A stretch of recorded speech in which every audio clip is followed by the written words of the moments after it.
रुख करते हैं अगली रिपोर्ट का। हरियाणा की माटी से निकले युवा देश और विदेश में नाम रोशन कर रहे हैं और इस फहरिस्त में एक नाम रीना भट्टी का भी है, जो पेशे से पर्वतारोही हैं और हाल ही में महज 15 दिनों के भीतर ही रानी भट्टी ने वो कामयाबी हासिल की जो हर पर्वतारोही का ख्वाब होता है। देखिए पहाड़ से ऊंचे हौसलों पर हमारी खास रिपोर्ट। कहते हैं माहरी छोरियां छोरों से कम है के। ये लोकोक्ति हरियाणा से ही निकली और इसे सार्थक करने वाली सक्षम बेटियां भी इसी हरियाणा से निकली हैं। इन्हीं में से एक है हिसार की पर्वतारोही रीना भट्टी, जिन्होंने वो कमाल कर दिखाया है जिसे पूरा करने का सपना कई पर्वतारोही पालते हैं। रीना भट्टी ने महज 15 दिनों के अंतराल में ही 3 चोटियों को फतेह कर दिखाया। पहले नेपाल की अमा डबलम, फिर दूसरी नेपाल की काला पत्थर चोटी और आखिर में छोटा आइलैंड की चोटी को फतेह किया। और रीना भट्टी इससे पहले एवरेस्ट पर भी फतेह कर चुकी हैं। उनके मुताबिक तापमान -30 से -40 डिग्री हो जाता है और 40 से 65 किलोमीटर प्रति घंटे की रफ्तार से ठंडी हवाएं चलती हैं। लिहाजा बर्फीली पहाड़ियों पर चढ़ना काफी खतरनाक साबित होता है। इसमें जान भी जा सकती है। फिर भी अपने हौसले को और जटिल करते हुए अपनी मंजिल को हासिल कर ही लिया। अभी 3 माउंट क्लाइंब किए हैं मैंने और उसमें से एक मोस्ट टेक्निकल पीक है अमा डबलम। मतलब अगर टेक्निकल की बात करें तो ये एवरेस्ट से भी ज़्यादा टेक्निकल पीक है और अभी तक बहुत कम लोगों ने क्लाइंब किया है।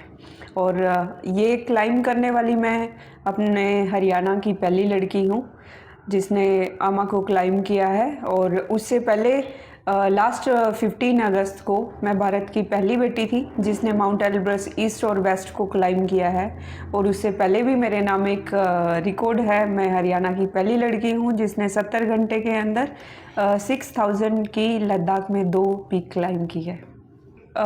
ये जो जर्नी शुरू हुई थी वो 23 सितंबर को शुरू हुई थी, बट मैंने इन दोनों तीनों पीक को क्लाइंब किया है सिर्फ 15 दिन में। एक का नाम है काला पत्थर, दूसरा आइलैंड पीक और थर्ड है अमा डबलम। रीना भट्टी ने बताया कि कई सालों से वो लगातार चोटियों पर जा रही हैं। उन्हें इस फील्ड में लगातार सफलता भी मिल रही है, जिसमें उनके माता पिता का सबसे बड़ा योगदान रहा। माउंटेनिंग फील्ड एक एडवेंचर गेम है, तो ओबियसली वो 99.9% पे मतलब आपका डेथ रेशो रहता ही रहता है। 8000 की जितनी भी पीक हैं वो बहुत ज़्यादा एक्सट्रीम लेवल में हमें क्लाइंब करनी होती है। वेदर आपका सपोर्ट नहीं करता है, फिजिकल आपका सपोर्ट नहीं करता है, सिर्फ आपका साथ होता है तो वो मेंटली और आपका जो एंड्योरेंस वर्क जो आपने ट्रेनिंग के टाइम में किया होता है सिर्फ वो आपके साथ में होता है। तो ओबियसली बीइंग ए गर्ल तो बहुत ज़्यादा चैलेंज है, क्योंकि कहीं ना कहीं एक मैन और वुमेन में जो एंड्योरेंस का फ़र्क होता है वो तो रहेगा।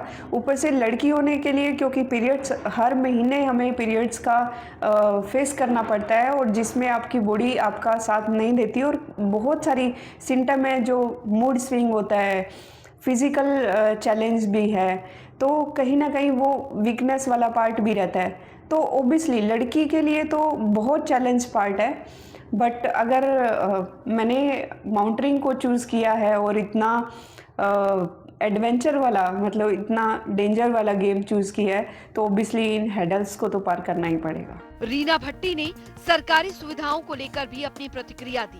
उन्होंने सरकार से अपील करते हुए कहा कि जो पर्वतारोही अव्वल आते हैं उन्हें भी सम्मानित किया जाना चाहिए और पुरस्कार देकर सम्मानित करना चाहिए। साथ ही जनमानस को भी प्रोत्साहित करते हुए कहा कि पर्वतारोहियों के क्षेत्र में लड़कियों को भी आगे आना चाहिए।